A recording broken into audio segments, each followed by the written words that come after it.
Hello folks, welcome back to the Urban Rider Studio to look at some motorcycle luggage as a form of a collaboration between Roland Sands Design and Kriega. They've made a few different items. This is just one of them. And Roland Sands Design, I'm sure you're familiar with, is a very cool Californian-based company. They're involved in motorcycle racing. They make lots of very cool custom motorbikes. They make clothing and accessories, and they've got a great eye for style. And then you've got Kriega, who is one of the best respected names in motorcycle luggage. Combine the two together and you get a backpack that is extremely functional and very stylish. I don't know which company approached which company, but I am definitely happy with the result we've got here. Between them then, they've created a range of motorcycle luggage under the title Roam, R-O-A-M.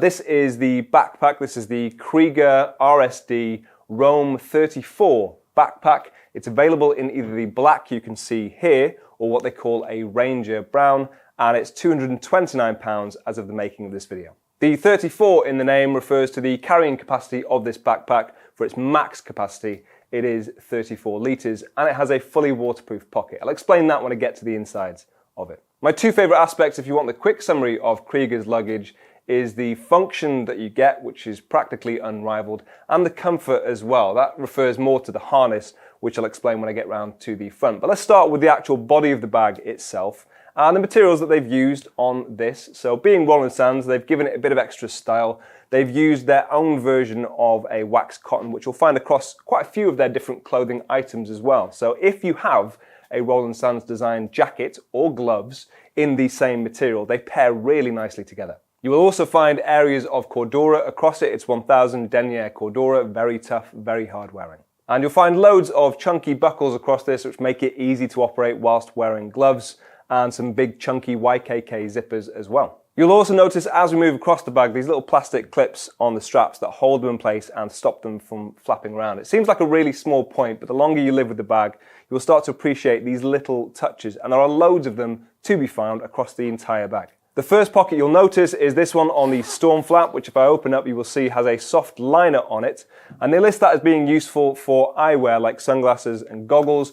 You can stuff them in there, they're easy to grab and access, and as it has a soft liner it won't scratch the lenses. Then if I open the buckles and lift this, you can see the next pocket on our list, which is a 4-litre pocket on the front, which I can open like this and show you there are extra compartments in there, including this little hook. And you'll spot extra pouches in there if you need to keep things separate. The next zip you'll find en route is actually for expansion. So the bag itself has a maximum capacity of 34 litres, and the main pocket has a capacity of either 22 litres or 30 litres if you unzip that and obviously expand it further. They also say that it will comfortably fit a motorcycle helmet. Now when it comes to size, I would say for the majority of my trips, I like to keep my storage on the smaller side so it is more comfortable to carry. Otherwise you have a tendency and a temptation to overload yourself. But there are those certain days, those certain rides where you find you need that bit of extra storage,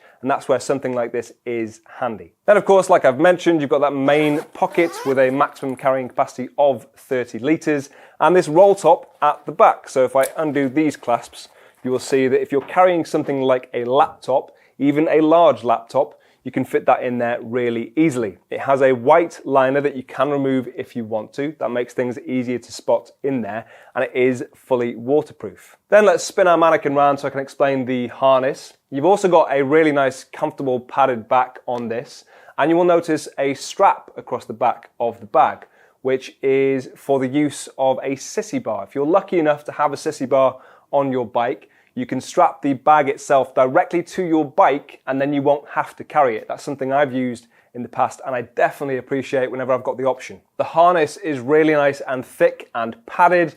You will notice dots actually on these straps, so it's very easy to get it in the correct position and to leave it there, and you know that you've got it lined up symmetrically on the left and right side. The buckle is what they call a quad lock light, and it's really easy to use even whilst wearing gloves. And the fact that it comes across the top of your chest means that the bag holds itself that little bit higher and less on your lower back, so therefore more comfortably. And you will also notice on this one, we've attached the optional harness pocket. If you want to buy this as an additional accessory, you can. It is useful for anything really, but predominantly for your phone.